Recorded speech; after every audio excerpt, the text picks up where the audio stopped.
Шыңғыс, сен осы қай отбасын таңдайсың, а? Бұл не сұрақ? Бастамаш таң атпай қайдағыны. Жоқ, сен айт, әбден шаршаттың. Қолыңда ақшаң қайда пара жатырсың? Шаруан қанша? Балаларымның ақшасы. Сонда не? Менің отбасым ақшасында менің шаруам жоқ па не? Сенің есің дұрыс па, а? Дұрыс есім, дұрыс. Айдылаға апарып шашқанша балаларыңа бір нәрсе алып бермейсің ба? Не, әпермей жүрмін ба не? Киім десең киімін әперем ылғи. Қарындары тоқ. Не керек саған басқа? Әкел бер ақшаны. Қолымнан жұлып алаңыз. Бермеймін, несие төленге жоқ әлі. Әкел деймін мен саған. Айттым ғой несие төлеймін деп. Ей, мына ақшаны апарып төлемесем, соттан маған қағаз келеді. Сен өзі ұғасың ба айтқан сөзді, а? Жалақыңнан алып қалсын керек болса, бұл ақшаға жармаспай. Әсемгүл, шыдамның да шегі бар. Жүйкем тоздырма, әкел бер ақшаны. Кір жуатын машина әпердім деп анандай қылып айтып едің. Олай әперген сыйлығың керек жоқ маған. Несиесін төлей алмайтын болсаң, несіне алдың? Ей, сені ма? Қолыңа не келеді сен басқа? Не қыл дейсің енді маған? Не қыл дейсің сен?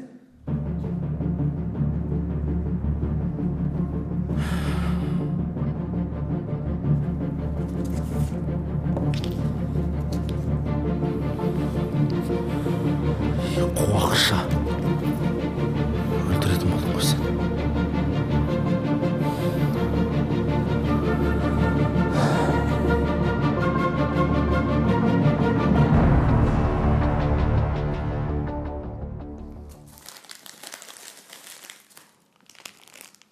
Марал, менің не әкелгенімді қарасаңшы. Қазір.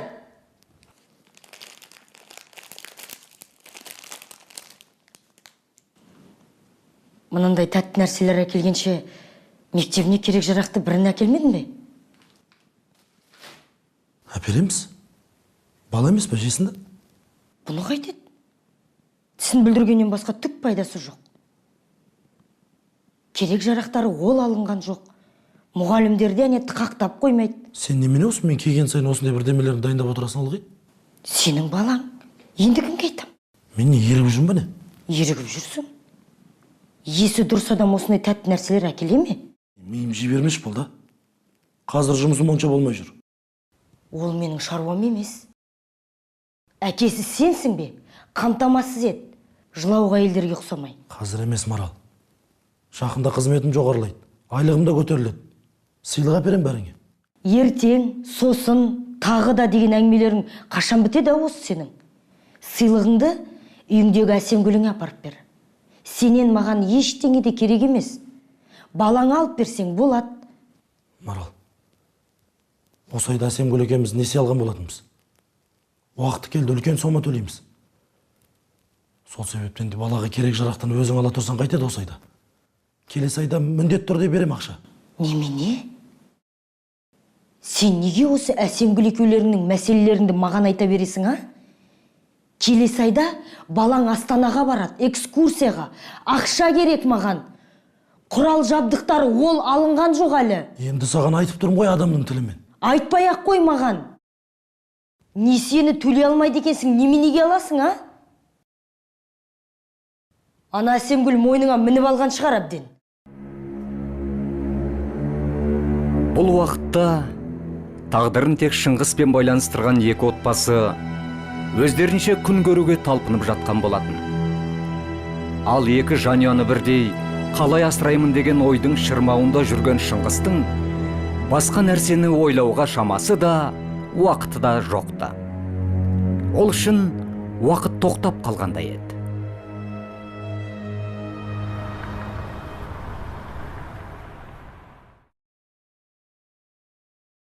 Шыңғыс, келдің бе? Ұмытпай тұрғанда айтып қояйын, келесі айда баламыз Астанаға барады. Неменеге барады? Онда не бар? Немене бірден ашуланасың? Мұғалімдер экскурсияға апарады екен, соған ақша жинап жатыр. Бармай-ақ қойсын. Қалай бармай-ақ қойсын? Осы сен не ойлайсың, а? Сол Астанаға бармаса бірдемес кем қалмайды ғой? Барады, бару керек бала. Оның үстіне спорттық киім алу керек. Айналайын, шай құш, басым ауырып тұр. Өткенде сауда орталығынан спорттық киім көргеміз, өзін атқан, соны алып беру керек. Неменеге сауда орталығына барамыз? Базарда арзан. Сол жерден барып аламыз. Ой, білем, сенің балаң емес. Солсын алғың келмей отыр. Өзің балаң болса зыр жүгіріп жүріп сол сауда орталығынан алып беретін едің. Сен неменеге өстіп бөлім шығасың, я? Немене екеуің келісіп алғансыңдар ма? Ана жаққа барсаң да сол Астанаға бару керек дейді. Менің жалғыз жалақым Қайсыңа жетеді? Ойласаңдаршы кішкене, а? Ылғи өстесің сен. Айналайын. Құдай үшін зарламашы, а? Менің баламның саған түкке де керегі жоқ.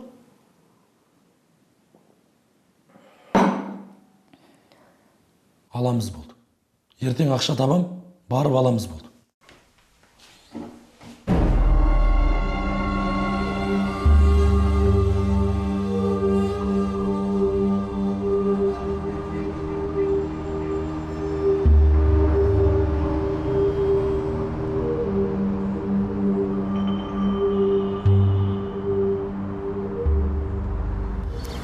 Иә, бүгін келіп кетті Шыңғыс. Не деді? Ақша жоқ деп жылаған шығар. Сен құрбымсың ғой. Мен саған айтайын. Ана отбасына да ақша жетпей жатыр екен. Сен неменеге басын қатырасың? Енді келесі айда да ақша бере алмаймын дейді. Анау әйелімен қосылып несие алыпты. Ой, сені жарылқай алмай жүріп, несиеде несі бар оның? Соны айтам да, адам деген кішкене ойлану керек емес пе? Тіпті соңғы кездері бізге көмектесуді қойып барады өзі. Осылай боларын сендер ажырасқанда айтып едім мен саған. Ана жанұясын қайта-қайта айта береді. Сол үйде ғана бала бардай. Олардың өз әкесі бар емес пе? Сол бермей ме керегіне ақшасын? Ой, Марал, неменеге басын қатырып жүрсің? Алып сотқа бере салмайсың ба? Сот заңды түрде жалақысынан ұстап отырады. Сотқа? Иә, содан төлемей көрсін, басыңды да қатырмайсың. Тып-тыныш, ақшаңды аласың да отырасың. Жоқ, Елена. Сотқа берейін десем, ол менің баламның әкесі ғой. Өзі де қиналып жүр. Мүмкін ойланатын шығар. Сен осылай отыра берсең, аузыңды ашып, анау Әсемгүлің күйеуінен ақшасын саған бір тиын да тигізбейді. Әйелдерді білеміз ғой. Осыдан қарада тұр. Бұрынғы күйеуінен де алимент алып отырған шығар. Білмеймін. Тіпті басым қатып кетті бар ғой. Ту, жынымды ұстатып. Сен осындай жұмсақ мінезіңді қашан қоясың осы? Жарайды, қош. Осы айды күтейін. Егер төлемей жатса, сенің айтқанындағыдай болады.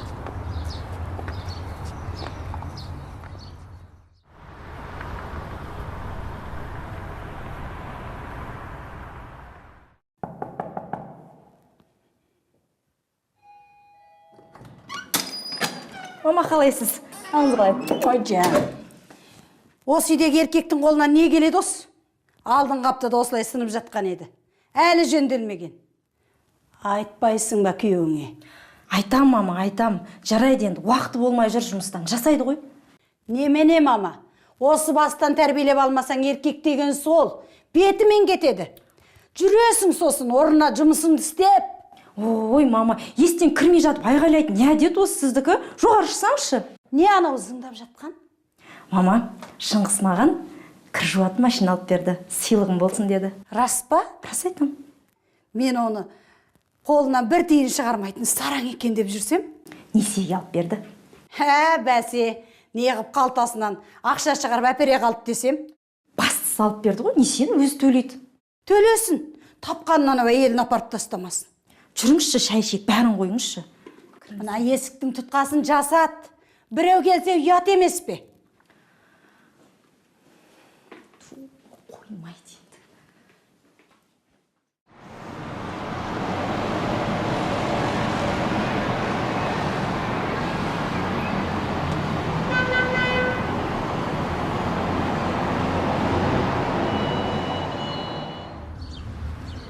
Балам, сабақтарың қалай болып жатыр? Жақсы, әке. Бір ішім ғана бар, қалғандары 4-тен 5. Әке, сіз енді бізбен тұрмайсыз ба? Не дейсің, балам? Әке, сіз үйге келсеңіз ғой. Балам, сен қазір үлкен болдың ғой. Кейде ата-аналар осылай бөлек тұрып жатады. Бірақ сен қорықпа. Мен саған кеп тұрам ғой, жарай ма? Жарайды, әке. Былай істейік, балам. Келесі аптада екеуміз бірге футболға барайық, мақұл ма? Ура! Сен бүгіні барайық. Мен мектептен ерте шығамын. Әрине, балам. Бірақ сен мамаңды тыңда. Сабағыңды жақсы оқы. Жарайды, әке. Әке, маған велосипед әперші. Сыныптағы достарымның бәрінде бар. Өй, бұзығымы варин әперем. Мен саған ең кішісін әперем, жарай ма? Рахмет, әке. Ал, жақсы.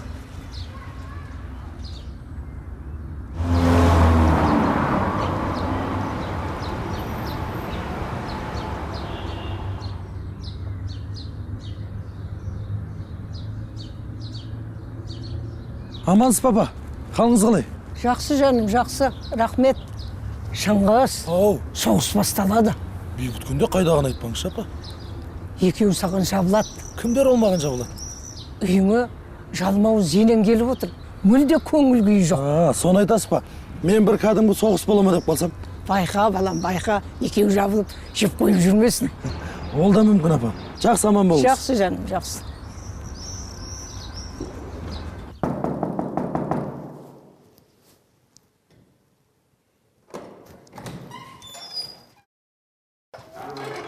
Қалыңыз қалай?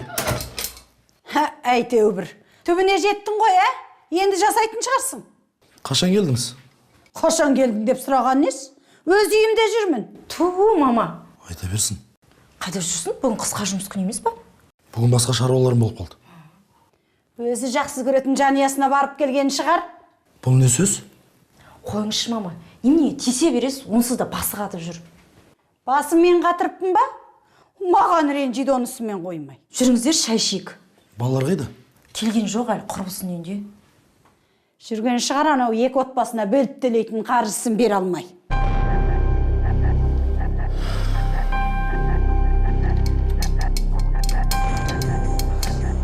Анасы мен Шыңғыстың арасының күн санап суып бара жатқанын Әсемгүлдің өзі де сезетін. Өзі сияқты қулығы жоқ, өте тік, шақпа мінезі бар анасын түзе алмайтынын да білетін. Сондықтан ол алыстап кеткен екеуін жақындастырудың жаңа жолдарын іздей бастаған еді. Қалыңыз қалай? Жайда бақым.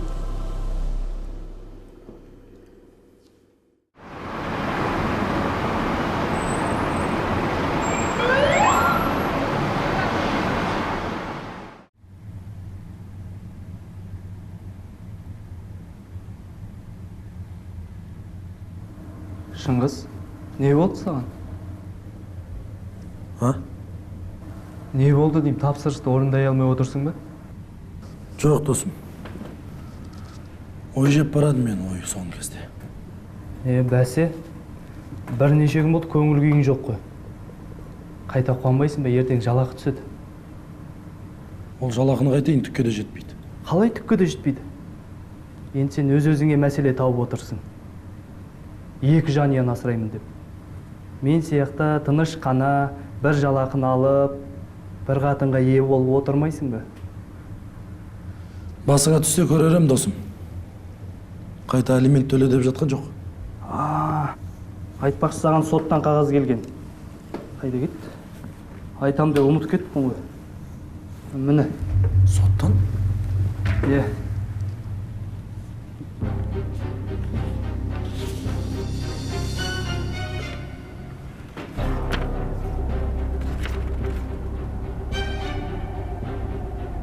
Не? Не болды? Түрің бұзылып кетіп қой. Тыныштық па?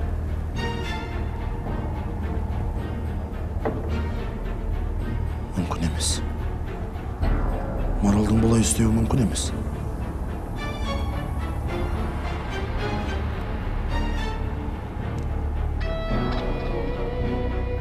Ажырасып кеткендеріне біраз уақыт болса да, сотқа жүгінбеген Маралдың бұл әрекеті Шыңғыстың жүрегін ауыртпай қоймады. Бір сәтке өзінің алимент төлей алмай жүрген әке екенін елестетіп көргенде, жан дүниесі аударылып түскендей күй кешті. Енді бәрі кешеді.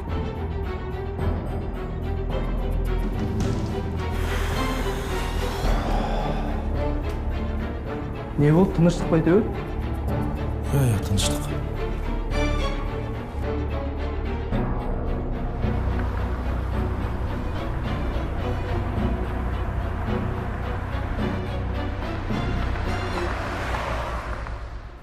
Мені сотқа беруге қалай дәтің барды сенің, а?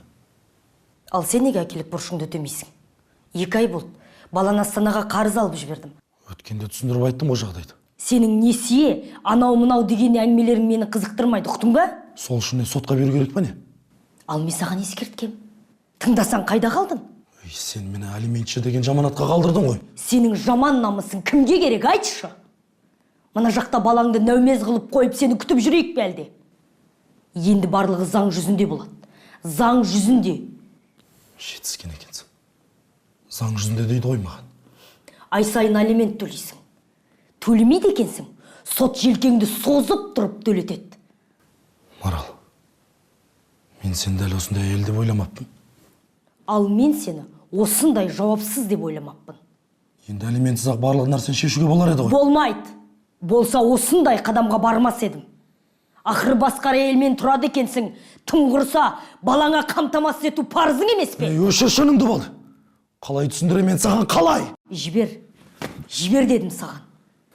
Ашуыңды ана үйіңдегі әсемгүліңе апарып көрсет. Әке, сен маған велосипед әперем деп едің ғой. Әперем. Әперем дедім ғой.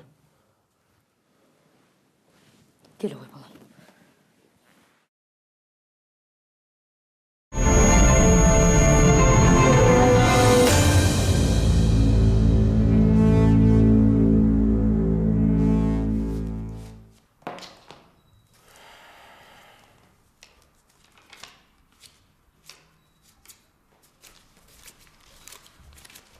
Шыңғыс, сен осы қай отбасын таңдайсың, а? Бұл не сұрақ? Бастамаш таң атпай қайдағын. Жоқ, сен айт, әбден шаршаттың. Қолыңда ақшаң қайда апара жатырсың? Шаруаң қанша? Балаларымның ақшасы. Сонда не, менің отбасым ақшасында менің шаруам жоқ па не? Сенің есің дұрыс па, а? Дұрыс есім, дұрыс. Айдылаға апарып шашқанша балаларыңа бір нәрсе алып бермейсің ба? Не, әпермей жүрмін ба не? Киім десең киімін әперем ылғи. Қарындары тоқ.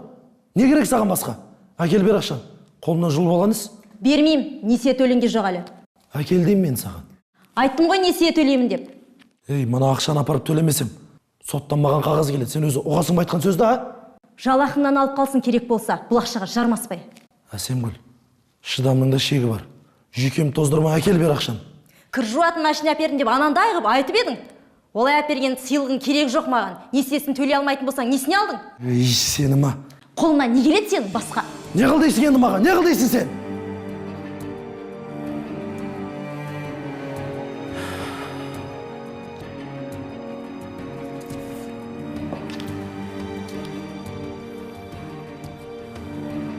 Қуақша. Өлтіретін болып көрсін.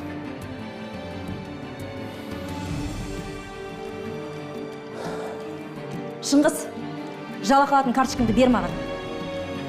Немене? Болмаса үйден кет.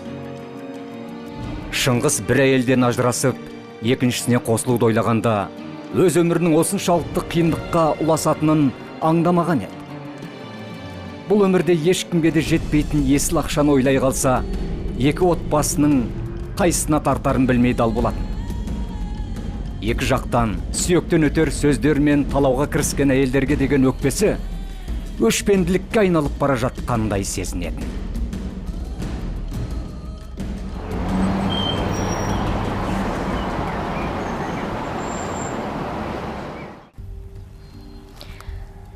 Сотқа бердім деп едім, бұлқан талқан ашуланып кетті. Түсінбеймін. Мен өзіме емес, соның баласына керекті бір дүниені алып беру үшін ғана сұраймын ғой. Артық бір тиын да керек емес оның. Әрине, әйел адам қашан өзін ойлайды. Бала, бала, бала. Соны ғана ойлайсың. Қазіргі еркектер қандай болып барады? Мүлдем жауапкершілігі жоқ. Егер де өзімнің жалақым көп болатын болса, одан бір тиын да алмас едім. Тобы, Марал. Қашан қоясың осындайынды? Неменеге жылап отырсың? Сүрт ана көзіңді. Енді қайтем. Болды. Бастықпен сөйлесіп қойдым. Енді менімен бірге жұмыс істейсің.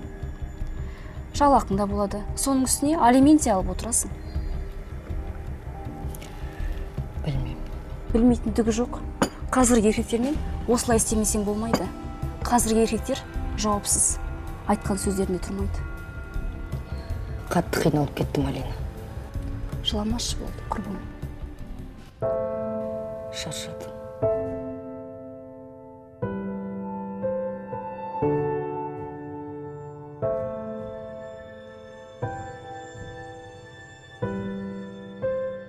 Шыңғыс, түріңе қарасам, енеңмен жындай елің сені жеп қоя жаздаған сияқты ғой. Не болды? Айтшы ғана. Ештеңе апа, көңіл күйім болмай тұр.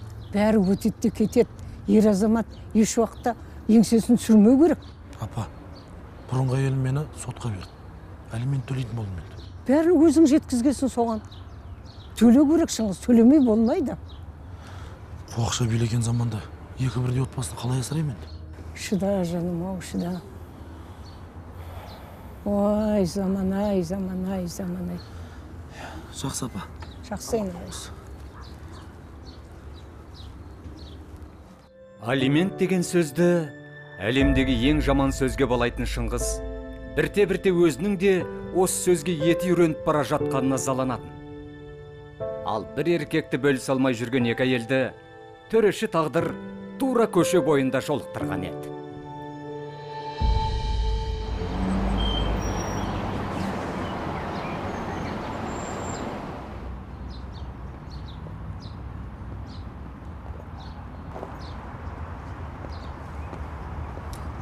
Не? Дегеніңе жеттің ба? Мен сенен мұндай нәрсе шығады деп ойламаппын. Адам ақыл айтпас бұрын өзін жөндемей ме екен? Шын бет бейнеңді көрсеттің ғой. Ақшаға келгенде өле жаздап сотқа дейін барыпсың ғой. Мен артық ақша сұрағаным жоқ. Өз балама тиесіліні ғана аламын.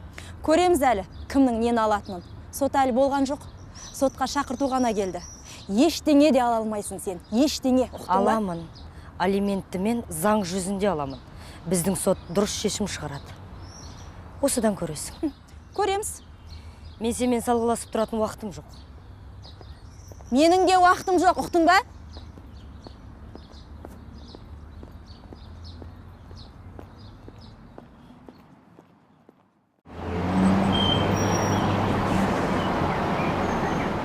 Әй, сендер былай істеңдер.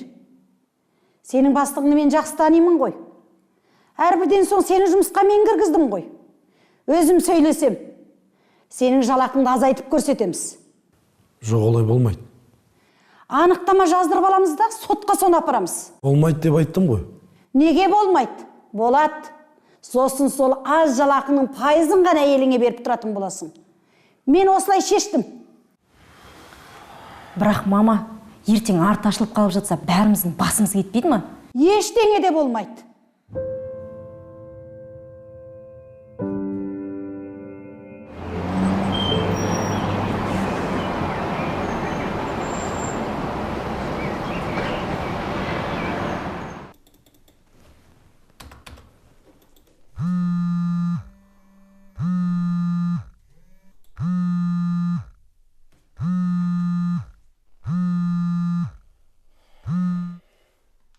Нала.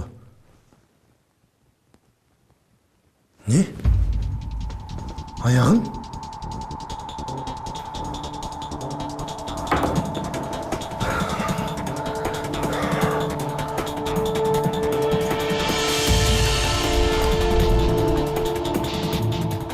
Маралдың толқыған дауысы оның ішкі қорқынышына үрей қоса түскендей еді. Дәл осы сәтте Шыңғыс бұл өмірде өзінің ұлынан артық ешкімнің болмайтынын түсінгендей болатын.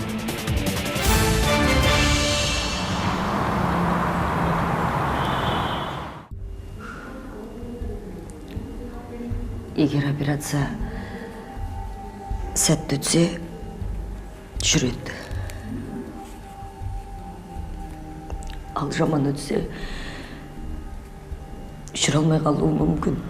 Уайымдамашы. Бәрі жақсы болады. Екеуміз алимент, анау-мынау деп тартысып жүріп, балаға дұрыс қарамаппыз. Мен де артықтау кеттім.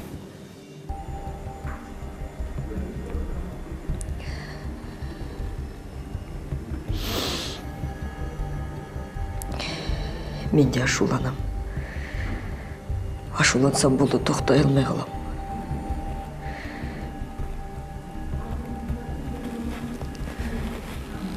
жарайды. Мен сыртқа шығып келейінші.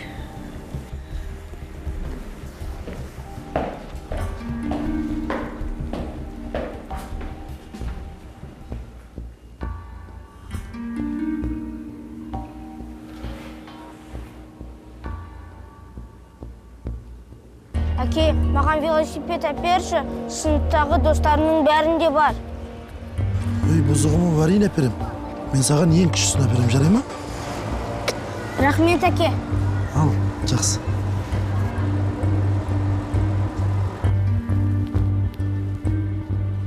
Құлыным ау. Егер аяғы жазылмаса қайтем. Онда ол велосипедтің не қажеті бар?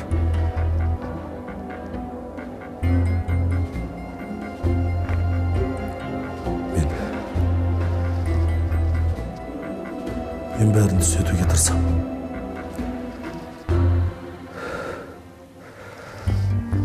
Кешірші. Кешірші мені, құлыным. Сол күннен бастап, сол сағаттан бастап, Шыңғыс өз өмірінде, өз мақсатында түзеуге бет бұрған еді. Түптің түбінде өз жүрегінің үніне құлақ асатынын ол іштей сезетін.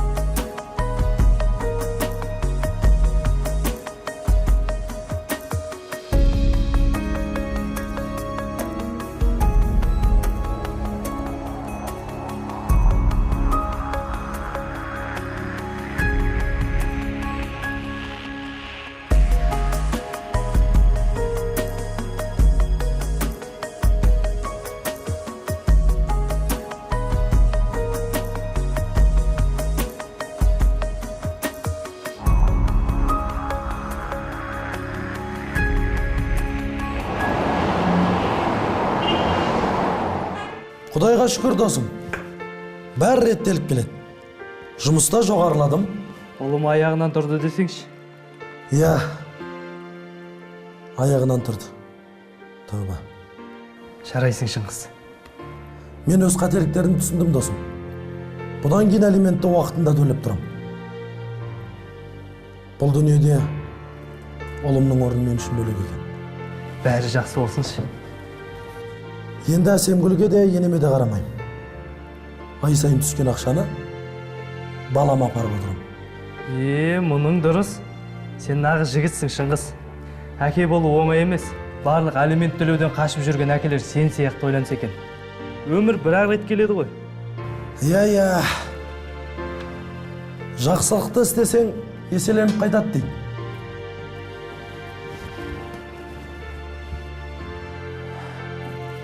Қолда бар дүние ұлымнан садаға кетсін.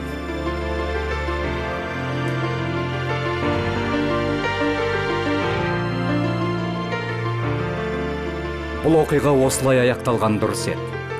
Әлемдегі өз отбасынан ажырап қалған барлық әкелер өз парызын орындап, алиментін төлеп тұрса, әлеуметтік дау да өршімейтін шығар. Бірақ бұл өмірде бәріміз қателік жасауға құмармыз. Бұл өмірде шынымен бәрі басқаша.